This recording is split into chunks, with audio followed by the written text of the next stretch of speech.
So we round out our series looking at 3 potential DHs who could be on the move. Let's get into it.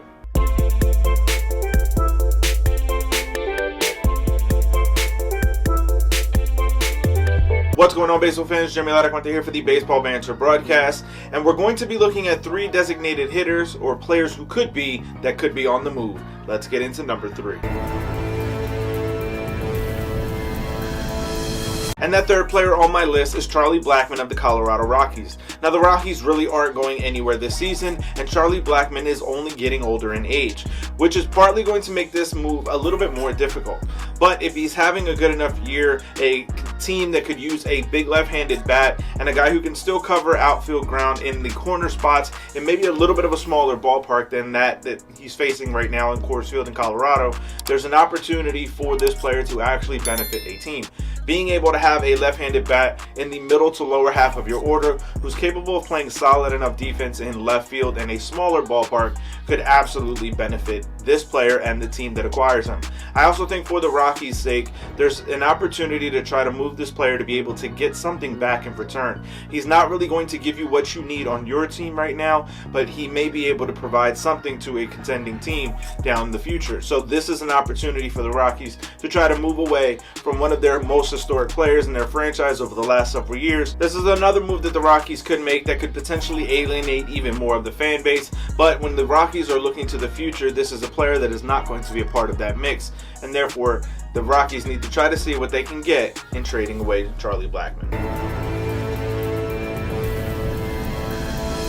As we look at the second player on my list, it is Nelson Cruz of the Washington Nationals. Now, typically, Nelson would be the best and most valuable asset on this DH list, but he's not having the greatest season.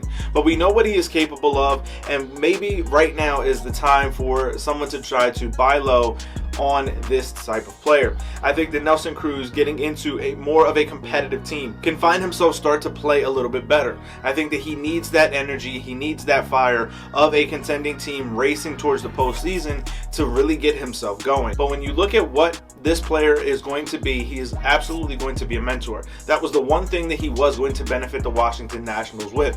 Being able to be with a guy like Juan Soto in that lineup was always going to help Soto continue to get better. Now, when it comes to Nelson Cruz being moved and being traded, again, to me this is a buy low situation where a contending team can throw a couple of lower level prospects, maybe D, C level prospects, to the Nationals to be able to get back the services of Nelson Cruz. Now, he's going to have to pick it up in order to be able to make himself valuable enough at this elder statesman of an age to be able to find his way to a contending team to potentially become even bigger and better of a threat in the middle of a lineup.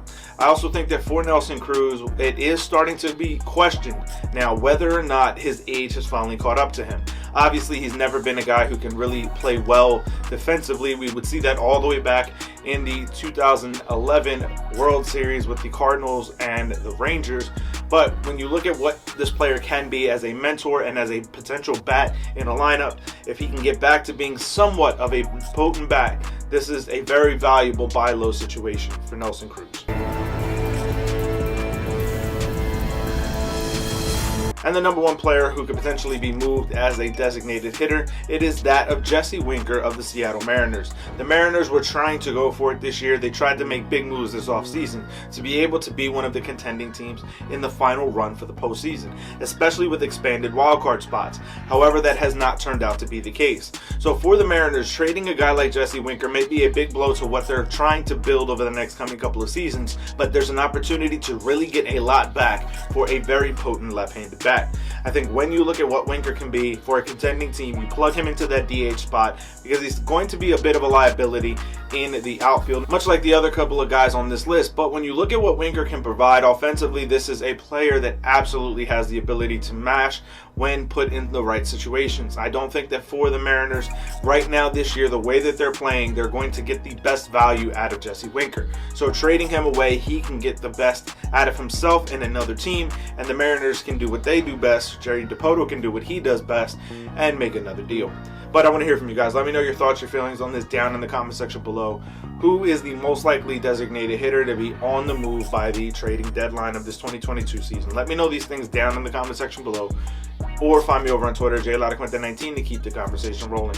As always, keep it locked into the entire JLMG family with We Sleep, the Granny Geek Show, and of course here on the Baseball Banter Broadcast. For sticking around to this point, head over to baseballbanterbroadcast.com, our merchandise shop. Use the promo code BANTER to save 5% off your order. Keep it locked in all season long as I continue to bring you the latest news, notes, and my personal thoughts, theories, and opinions on the game of Major League Baseball. Peace.